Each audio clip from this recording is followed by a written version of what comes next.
हरे कृष्ण आप सभी को। और आज हम बात करेंगे एक महत्वपूर्ण लग्न की, मिथुन लग्न की। अगर आपके प्रथम भाव में 3 नंबर राशि लिखी हुई है तो आप मिथुन लग्न के हैं। ये एक विषम राशि है, ये पुरुष राशि है, यह क्रूर राशि भी है, यह पश्चिम दिशा को इंगित करेगी। मिथुन लग्न जो है वायु तत्व की राशि के हैं, जिसके स्वामी जो है वो बुधदेव बनते हैं। अच्छा, ये एक द्विस्वभाव राशि भी है जो व्यक्ति को बहुमुखी प्रतिभा और बौद्धिक गहराई प्रदान करती है। मिथुन लग्न के जो जातक होते हैं वो आमतौर पर मध्यम से और लंबी ऊंचाई के होंगे।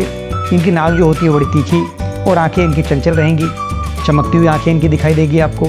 इनके चेहरे पर एक प्रकार की जिज्ञासा और युवावस्था का प्रभाव हमेशा आपको बना हुआ रहेगा। ये अपनी आयु से कम ही दिखाई देते हैं। इनका जो शरीर रहेगा पतला, छरहरा और लचीला होता है। इनकी भुजाएं अक्सर आपको लंबी दिखाई देंगी, लंबी होती हैं। और चलने की अगर बात करें तो इनकी गति तेज होगी, क्योंकि इनके जो स्वामी हैं वह बुधदेव है और वो युवराज हैं। हमारे ज्योतिष में उन्हें युवराज कहा जाता है।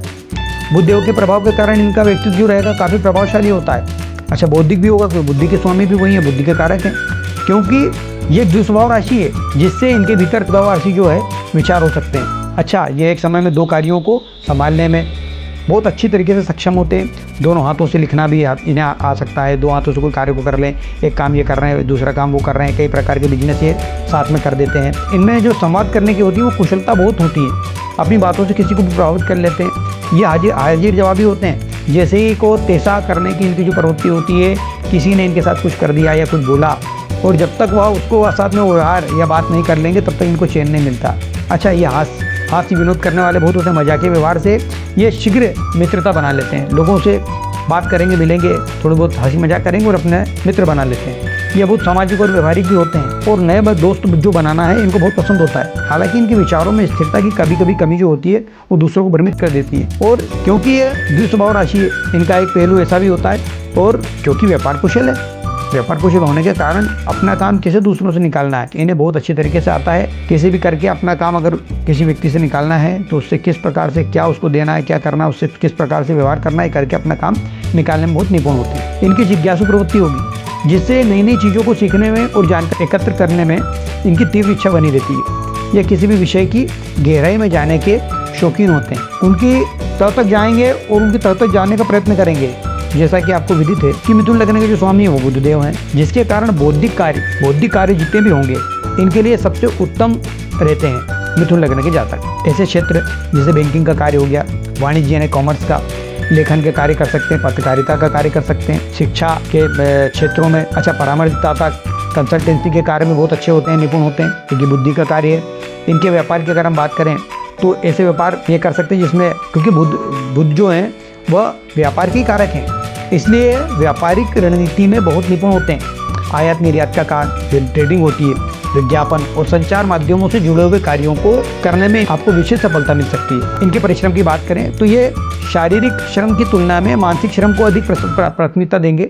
ज़्यादा झंझट वाले काम नहीं करेंगे, दिमाग जो काम होता है उस कार्य को करते हैं। कोई भी ऐसे कार्य जिसमें मैनेजमेंट का कार्य हो, ये बहुत अच्छी तरीके से कर सकते हैं। अगर हम बात करें तो हमारे जो लग्न है उसमें काल पुरुष की जो कुंडली है उनमें तृतीय भाव यानी मिथुन जो राशि है वो भुजाओं फेफड़ों का प्रतिनिधित्व करती हैं। इसके कारण ऐसे जो जातक होते हैं उन्हें श्वसन तंत्र ने रेस्पिरेटरी सिस्टम जो होते हैं और नसों संबंधित नर्वस सिस्टम से संबंधित समस्याएं हो सकती हैं, जिसके प्रति इन लोगों को सदैव सचेत रहना चाहिए।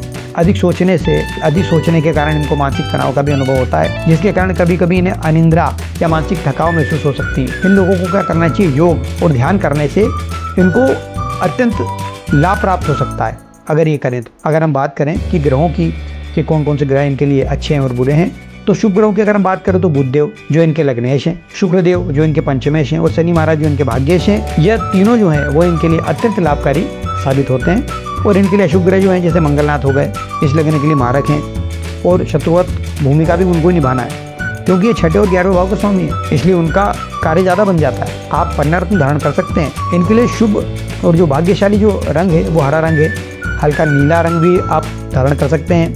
बुध लग्न के लिए आज बस इतना ही। फिर आपसे पुनः भेंट होगी किसी दूसरे विषय और किसी दूसरे विषय टॉपिक पे। आप सभी को हरे कृष्ण, मेरी बहुत बहुत शुभकामनाएं आप सभी को। पुनः आपसे भेंट होगी। जय श्री राधे कृष्ण।